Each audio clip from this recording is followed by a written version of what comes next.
International atomic energy agency के जो chief हैं वो पाकिस्तान आए हैं और अब पाकिस्तान की हुकूमत और फौज जो है वो अपना न्यूक्लियर प्रोग्राम बेच देने लगी है। उसके बदले पाकिस्तान ने ऑब्जेक्शन किया है। पाकिस्तान का कहना ये है कि जी ये वायलेशन की है भारत ने, क्योंकि दोनों कंट्रीज जब भी किसी किस्म का इस किस्म का एक्सपेरिमेंट्स करते हैं तो एक दूसरे को 3 दिन का मार्जिन टाइम फ्रेम देना पड़ता है कि जी हम भारत एक और पाकिस्तान की जो पोजीशन है एक एडवर्सियल पोजीशन है, एडवर्सरीज हैं, लेकिन इंतहाई डिसेंसी से पेश आते हैं। मतलब भारत की सरकार कभी भी या उनके लोग कभी भी इस तरह की बात नहीं करते कि पाकिस्तान ने अपना न्यूक्लियर प्रोग्राम बेच देगा। दोनों तरफ जो डिफेंस पे बात करते हैं उनका कहना है नहीं, ये भी एक जरूरी चीज होती है और करनी चाहिए। भारत की तरफ से कहा गया कि जी ये पाकिस्तान के लिए भी, आज हम उनके टॉक शोज की बात कर रहे हैं, तो उनको ऑक्सफोर्ड ये नहीं सिखा सका कि you have to approach an appropriate organisation. नमस्कार दोस्तों, पाकिस्तान में ये हालात आ चुकी है। बताया जा रहा है पाकिस्तान अपने न्यूक्लियर बम बेचने वाला है। ये जो खबर है बहुत ही तेजी से पाकिस्तान में वायरल हो रही है। तो इस पर जो पाकिस्तान के लोग हैं उन्होंने क्या बोला, आप देखिए इस वीडियो में। आपसे पूछना चाहता हूं कि जो पाकिस्तानी डियास्पोरा है वो पाकिस्तान के खिलाफ ऐसा प्रोपेगेंडा कर रहा है कि अब वो कह रहे हैं कि जो इंटरनेशनल एटॉमिक एनर्जी एजेंसी के जो चीफ हैं वो पाकिस्तान आए हैं और अब पाकिस्तान की हुकूमत और फौज जो है वो अपना न्यूक्लियर प्रोग्राम बेच देने लगी है। उसके बदले हम आईएमएफ से पैसे लेने लगे हैं। तार साहब, ये जितने लोग आईएमएफ की बिल्डिंग के बाहर प्रोटेस्ट कर रहे हैं, तार साहब ये क्या शर्मिंदगी की बात है। मैं समझता हूँ भारत एक और पाकिस्तान की जो पोजीशन है एक एडवर्सियल पोजीशन है, एडवर्सरीज हैं, लेकिन इंतहाई डिसेंसी से पेश आते हैं। मतलब भारत की सरकार कभी भी या उनके लोग कभी भी इस तरह की बात नहीं करते कि पाकिस्तान ने अपना न्यूक्लियर प्रोग्राम बेच देगा। ये हमारे लोग इतने अंधे हो गए हैं, इनको समझ नहीं आ रही कि अपने मुल्क के खिलाफ कह रहे हैं कि हम अपना न्यूक्लियर वेपन बेच देंगे। तार साहब ये क्या फॉल्ट लाइन, मसला क्या है हमारा? बल्कि भारत जिसकी आप बात कर रहे हैं, मोदी साहब ने शहबाज शरीफ साहब को मुबारकबाद पेश की थी जब वो अपना प्राइम मिनिस्टरशिप जीते हैं। इसमें डिसेंसी होती है एक चीज को रिकॉग्नाइज करना। चीमा साहब, मैंने बिल्कुल एग्जैक्टली वो वीडियो देखी है जो इस वक्त गर्दिश कर रही है कि आईएमएफ के सामने कुछ 20-25 लोग हैं जो इकट्ठे हैं। मैं जिनको पर्सनली जानता हूँ, पिछले दिनों मेरे खिलाफ भी उन्होंने कुछ बातें की थी उसमें। लेकिन चीमा साहब, मैं खास कर आज अपने दुख का इजहार करूंगा जो नारे लगा रहे हैं आर्मी चीफ साहब के नाम ले लेके, आईएसआई के चीफ साहब का नाम ले लेके वो नारे लगा रहे हैं। वो फैसल नसीर साहब, उनके बारे में नाम ले लेके नारे लगा रहे हैं, which is nothing to do with IMF. और सबसे बड़ी मैं बात बताना चाहूंगा, इनको किसी ने ये नहीं बताया कि आईएमएफ जो है उसका अपोजिशन पार्टी के साथ कोई रिलेशनशिप नहीं है। उन्होंने खुद स्टेटमेंट दे दी है कि we are a monetary agency, we are a financial institution, we are not a political organisation. हमारा सियासत के साथ कोई रिलेशनशिप नहीं है। खान साहब को मैं फिर गिला दूंगा इस चीज का। खान साहब जो कि ऑक्सफोर्ड के ग्रेजुएट हैं और इस वक्त वो पीरो मुर्शद बन चुके हैं, उनको ऑक्सफोर्ड ये नहीं सिखा सका कि you have to approach an appropriate organisation, entity, appropriate entity.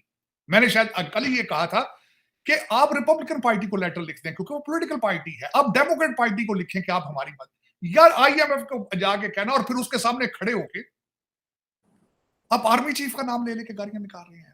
और एक इसमें मुझे ये बताएं चीमा, फायदा किसका है? फायदा हो रहा है किसी? लोग आज जो आईएमएफ के सामने, मैं खासकर देखने वालों को ये भी बताना चाहूंगा कि आईएमएफ का ऑफिस वॉशिंगटन डीसी में मेरा ख्याल 4 या 5 ब्लॉक दूर है व्हाइट हाउस। वर्ल्ड बैंक के साथ अगली गली में अंदर वर्ल्ड बैंक है। 7-5 ब्लॉक के फासले पे स्टेट डिपार्टमेंट है। वहां पे क्या नक्शा पेश हो रहा है? और चीमा साहब, मैं आज खासकर मैंने तो खैर मुझे कोई एतराज नहीं है मेरे खिलाफ, पहले जितने मर्जी बातें ये कर लें, मैं I have nothing to do with it. मुझे ऐसे लोगों की सपोर्ट हासिल, मैं चाहता भी नहीं ऐसे लोगों की सपोर्ट। काश यही लोग पाकिस्तान के लिए कभी नहीं करते, काश पाकिस्तान के लिए लॉबी करते, काश आज तक पाकिस्तान के लिए खड़े होते। साथ कुछ ऐसे लोग वहां खड़े मौजूद थे जब मैंने वो वीडियो देखी है, जो ये कहते हैं कि पाकिस्तान अगर खान नहीं तो हमें पाकिस्तान ही नहीं चाहिए। नौज़बिल्लाह। इनको ये नहीं पता कि भुट्टो के बारे में भी लोग यही बात करते थे, लेकिन पाकिस्तान आज मौजूद है। कायदे आजम के बगैर भी पाकिस्तान मौजूद है। पाकिस्तान किसी एक शख्सी इंसान की वजह से जो है। और दूसरा ये मैं बताना चाहूंगा, जिन आप लोगों के नाम लेके नारे लगा रहे हैं वहां, आप मुझे ये बताएं, आप जनरल पाशा के रिश्तेदार आप नहीं है? जनरल फैज के रिश्तेदार नहीं है आप? आपको लाने वाले कौन है? यूनिफॉर्म में थे लोग। आज क्यों आप पाकिस्तानी जर्नलों के नाम लेके गालियां निकाल रहे हैं? क्या वजह है? और दूसरा उसमें किसका फायदा है? किसी का कोई फायदा नहीं। और मैं ये बिलखुसूस वो जो जो प्रोपेगेंडा कर रहे हैं, कभी ऐसे हुआ है? कहते हैं जी इंटरनेशनल एटॉमिक जो एजेंसी है उसके चीफ आएंगे और वो अपने साथ बम लेके चले जाएंगे। यार खुदा का नाम, एक केक है जो डालना उन्होंने उठा के ले जाना। ये प्रोपेगेंडा कर रहे हैं आप। ये मैंने आपको कल भी शायद बताया था कि इस वक्त पीटीआई अमेरिका एक अलग ग्रुप है और इस वक्त जो पीटीआई पाकिस्तान है वो एक अलग ग्रुप है। पाकिस्तान के अंदर पीटीआई की ग्रुपिंग है, वकीलों का अलग ग्रुप है, कारकुनों का अलग ग्रुप है। फिर उसके बाद अंदर कई ग्रुप बन चुके हैं इस वक्त, मैं देख रहा हूं। बल्कि कल इन्होंने 5 आपके जर्नलिस्ट बैन किए हैं पीटीआई ने, लेकिन शाम को ही इनके एक बड़ा लीडर जो है वो शाम को अपना पाकिस्तान ने ऑब्जेक्शन किया है। पाकिस्तान का कहना ये है कि जी ये वायलेशन की है भारत ने, क्योंकि दोनों कंट्रीज जब भी किसी किस्म का इस किस्म का एक्सपेरिमेंट्स करते हैं तो एक दूसरे को 3 दिन का मार्जिन टाइम फ्रेम देना पड़ता है कि जी हम 3 दिन के अंदर हम ये एक्सपेरिमेंट करने जा रहे हैं।